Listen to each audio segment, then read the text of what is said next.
यार देखो, अभी मैं वीडियो बना रहा हूँ एनटीपीसी का जो मैथमेटिक्स का सिलेबस है। तो पहले आप लोग देखिए, मैथमेटिक्स है। तो मैथमेटिक्स में हम लोग दो चीज़ पढ़ते हैं कि अर्थमेटिक और एडवांस। तो यहाँ से मैंने देखिए, पहला है अर्थमेटिक का टॉपिक है नंबर सिस्टम, फिर है बोर्ड मास, डेसिमल, फ्रैक्शन, फिर है एलसीएम एचसीएफ थर्ड में, फिर square root, cube, average and age, ये दो टॉपिक हैं। फिर है कैलेंडर, क्लॉक, फिर है रेशियो, प्रोपोर्शन, पार्टनरशिप और परसेंटेज। ये यहाँ तक परसेंटेज तक अर्थमेटिक के टॉपिक हो गए हैं ना।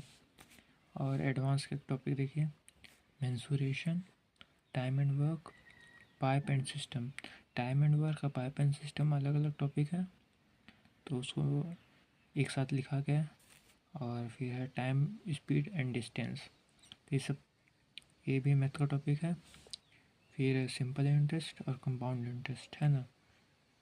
और फिर है profit loss, discount, trigonometry, height and distance.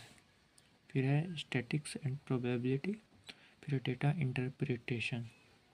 तो जो लोग अभी प्रिपेयर नहीं कर रहे हैं, तो यानी अभी तक नहीं किए हैं मैथ्स, उनको पढ़ना है तो वो पहले अर्थमेटिक्स से शुरू कर सकते हैं। वैसे दोनों ही इम्पोर्टेंट है एनटीपीसी एग्ज़ाम के लिए।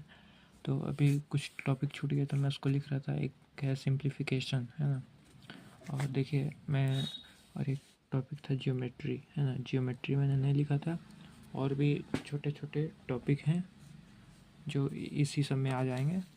तो पहले आपको अर्थमेटिक में सबसे पहले नंबर सिस्टम देखना है ना, इसको आपको पढ़ना है। फिर है बोर्ड मास, डेसिमल, जो पहले डिवीजन करना है, फिर मल्टीप्लिकेशन करना है, वो सब जो पढ़ते थे वो सब है। एलसीएम एचसीएफ पढ़ना है, तो इम्पोर्टेंट है एलसीएम एचसीएफ, नंबर सिस्टम और एवरेज और एज, ये भी इम्पोर्टेंट है। रेलवे में क्वेश्चन पूछे जाते हैं इससे, मोस्ट इम्पोर्टेंट।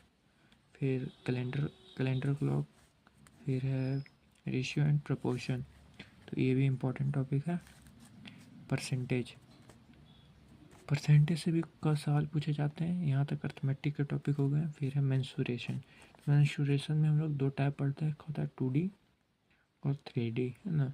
तो आप लोग अपना जो भी है जहाँ से पढ़ रहे हैं वहाँ से सिलेबस कंप्लीट कर सकते हैं। फिर टाइम एंड वर्क और पाइप एंड क्रिस्टल, ये भी इम्पोर्टेंट टॉपिक है एडवांस का, एडवांस मैथ में है। तो फिर है टाइम, स्पीड एंड डिस्टेंस, तो ये भी इम्पोर्टेंट टॉपिक है। सिंपल इंटरेस्ट और कंपाउंड इंटरेस्ट, तो इससे भी सवाल पूछे जाते हैं, ये भी इम्पोर्टेंट टॉपिक है। और फिर है प्रॉफिट लॉस, डिस्काउंट, इससे भी क्वेश्चन पूछे जाते हैं। तो और ट्रिग्नोमेट्री, हाइट एंड डिस्टेंस, ये भी इम्पोर्टेंट टॉपिक है। स्टैटिक्स एंड प्रोबेबिलिटी, ये भी इम्पोर्टेंट टॉपिक है। डेटा इंटरप्रिटेशन भी इम्पोर्टेंट टॉपिक है। अलजेब्रा भी इम्पोर्टेंट है। ज्योमेट्री भी इम्पोर्टेंट है। तो अगर देखा जाए तो तब ज़्यादातर टॉपिक से सवाल पूछे जाते हैं। तो पहले आप अगर मैथ में बिगनिंग है तो पहले आप अर्थमेटिक से पढ़ना चालू करें, क्योंकि अर्थमेटिक थोड़ा आसान है। और एडवांस मैथ आपको थोड़ा सा टाइम लगेगा पढ़ने में और समझने में भी। पहले अर्थमेटिक के टॉपिक को कंप्लीट करें, फिर एडवांस मैथ को भी धीरे धीरे कंप्लीट करें। इससे आप मैथ का सिलेबस कंप्लीट कर सकते हैं।